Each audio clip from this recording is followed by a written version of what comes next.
সমাপ্ত যি পঞ্চায়ত নিৰ্বাচন হৈ গ'ল তাত যিবিলাক প্ৰতিনিধি আমাৰ জয়ী আছিল সকলোৱে লৈ আজি এটা আমি সন্মিলন পাতিলোঁ যে আগন্তুক দিনত আমি কেনেকৈ কাম কৰিব লাগে, ৰাইজৰ হকত কাম কৰিব লাগিব।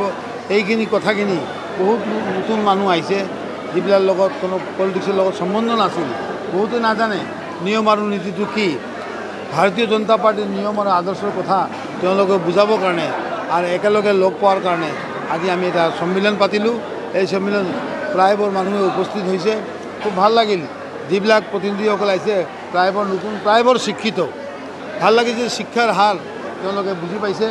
এইকাৰণে এইবাৰ নতুন পঞ্চায়তৰ কাম কাজবিলাক ভাল হ'ব বুলি আমি আশা কৰিব পাৰোঁ। আজি আমাৰ পঞ্চায়তৰ যিখিনি সভাপতি হ'ল এই সভাপতিখিনিক লৈ আমি তেওঁলোকৰ মেম্বাৰখিনি গোটেইখিনিক আদৰণি জনাইছোঁ। আমাৰ ইয়াত মোটামুটি 17টা ডিক্লেয়াৰেশ্যন হৈছে, তাৰ ভিতৰত 14টা বিজেপি আণ্ডাৰত হৈছে। গতিকে এইটো এটা গ্ৰেট পাৰ্চেণ্টেজ ইয়াৰ আগত কেতিয়াই হোৱা নাছিল।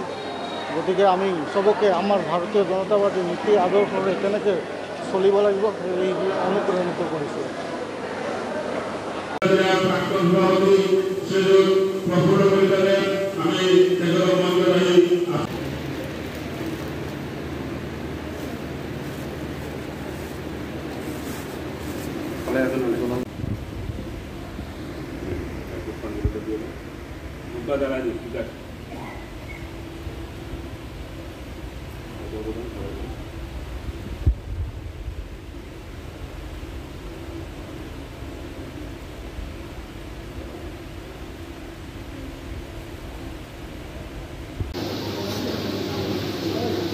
আমাৰ মাঝে উপস্থিত আছে জেলাৰ উপসভাপতি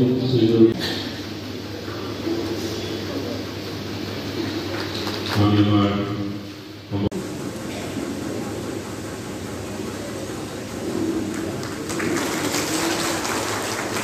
উপস্থিত আছে এপি মেম্বাৰ তেখেতক আমি মঞ্চত আহিবলৈ অনুৰোধ জনাইছোঁ।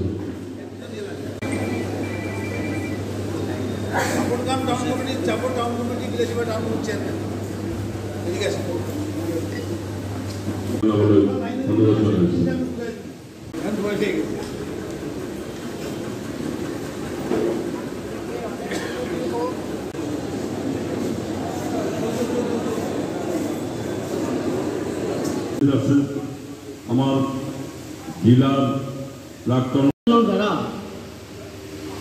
ৰাইজ যাতে ক্ষুব্ধ নহয়।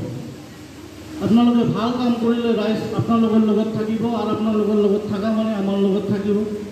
আৰু আপোনালোকে যদি বেয়া কাম কৰে ৰাইজ আপোনালোকৰ লগত নাথাকিব, তেতিয়া আমাৰো ৰাইজক বুজোৱাৰ অলপ অসুবিধা হ'ব। কাৰণ আমি ঘোষণা কৰি দিছোঁ আমাৰ যে এইকেইখন ভোট আমাৰ বিজেপিৰ। গতিকে আপোনালোকে বিজেপিৰ সম্পূৰ্ণ নীতি আদৰ্শ পালন কৰি যাতে কমচে কম 26ৰ ইলেকশ্যনলৈকে কোনো ধৰণৰ আপোনালোকৰ যাতে আহ্বান নাহে, কোনো ধৰণৰ কমপ্লেইন নাহে, মই আজিৰ সভাৰ জৰিয়তে আপোনালোকক এই বিনম্ৰ অনুৰোধ থাকিম। জৰিয়তে গ্ৰাছৰুটলৈকে লৈ যাব লাগিব। ইয়াৰ বিষয়ে আমি প্ৰতিখন মিটিঙতে আলোচনা কৰি আহিছোঁ। যুৱকৰ কাৰণে, গৰীব দুখীয়াৰ কাৰণে 47 চনৰ ভিতৰত বিশ্বৰ 1 নম্বৰত আহাৰ আমি আগুৱাই লৈ যাব লাগিব। এইখিনি হ'ল নিৰ্বাচিত প্ৰতিনিধিসকল। সকলোকে লৈ মিল নহ'ব পাৰে, কিন্তু দলীয় কামে আমি চব এইটো আজি প্ৰমাণ কৰি দিব লাগিব, প্ৰমাণ কৰিব লাগিব। আৰু চবতকৈ